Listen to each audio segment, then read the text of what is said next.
Repetition in design is used to ensure some degree of consistency in the overall look and feel of visual elements.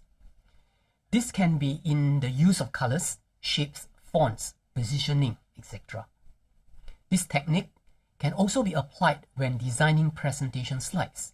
For example, having consistent colors and fonts makes it easier for the eyes when viewing information from one presentation slides to another, or quite often within the same slides. Having text in the same location on different slides makes it easier to follow. However, repetition without variety can be boring and monotonous. In this video, I'm going to talk about adding variety to your repeated designs so that your slides looks more interesting overall. Welcome to another episode of Amazing Sticky Presentations inspired by Sticky Spy, bringing you tips, ideas, designs for better presentation, turning your ideas into lasting impressions. Hey, if you are new to this channel and don't know me, my name is Tian Teck, and I help individuals communicate with confidence through high-impact presentations. Adding slide variety to fonts, shapes, colors, and position is one way to make the overall slide design much more interesting. Too much variety, on the other hand, can be confusing and thus make the slide complicated and difficult to understand. I will briefly touch on 3 things in this video to show you how you can use variety in your presentation design. One of the things that we always use when we communicate visually is text. Text is usually boring if we use it as it is, as a visual element. If we keep on showing text on our slides, it creates too much reading and will put our audience to sleep. When we reduce text on slides, it pumps in a breath of freshness to the design. Empty space. Just like if you are in a crowded environment and suddenly you walked out into the open, you feel the freshness, the freedom of having space. To add variety to text, we adjust its position, size, and style. We can break a single line of text into 2 or 3 lines. We can highlight keywords or sometimes enlarge selected words. So imagine that you have many slides in your presentation deck with one line of text. Making a variation to some of the slides will break away from that monotony. We can also include advanced text design techniques in this. Here is an example.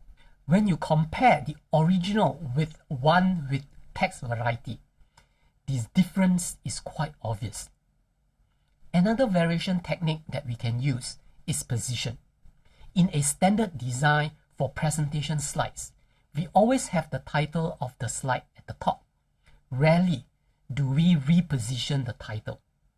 That is generally good because people expect the title of the slides to be at the top, and we look at the top and scan down when reading. We can make the overall presentation deck more interesting by shifting the norm. Instead of having the title at the top, we can think of the title as a key message. A key message on presentation slide is the first item that you want people to see when the slide is presented. We can position the key message in a few positions. At the top of the slide, the normal way, centralized in the middle of the slide, or at the bottom. I often position my key message centralized in the middle of the slide. This is a comfortable position for the eye to naturally focus on when the slide is shown. However, we also need to add emphasis to ensure any item in this position stands out among the rest. This rule applies regardless of the position of the slide. Look at this example here. One just looks normal without emphasis. The other stands out with emphasis. Have you subscribed to this channel yet?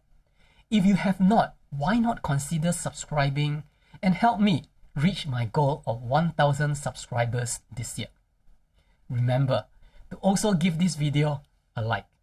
The final technique is a variation of attributes, meaning the length of objects, size of objects, the distance of objects, etc. In this example, I will use the length of the object to demonstrate.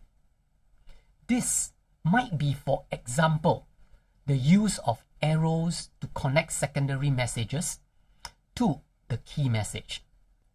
Here in this example, we can see that all three arrows are the same length, connecting the secondary messages to the key message. It's looking good. However, if we vary the length of the arrows, the overall visual will look more dynamic and interesting. Depending on how we verbalize this slide during the presentation, we can see our intended message, getting the audience to view the information they see from the presenter's perspective. These are just three of many ways that we can add variety to objects or elements that we use visually in presentation slides. And they are very powerful visual techniques in designing high-impact presentations. What the audience sees is important, but how they see it is equally important. Have you used this technique before in designing your presentation slides? Or what other techniques that you have used to make your presentation slides more interesting? Let me know in the comments below. I'm curious to know what they are. In your next presentation, try these three powerful variation techniques in your slide design to make your presentation more interesting. And before you go, remember to head down below to give this video a like. Thanks for watching. Bye bye.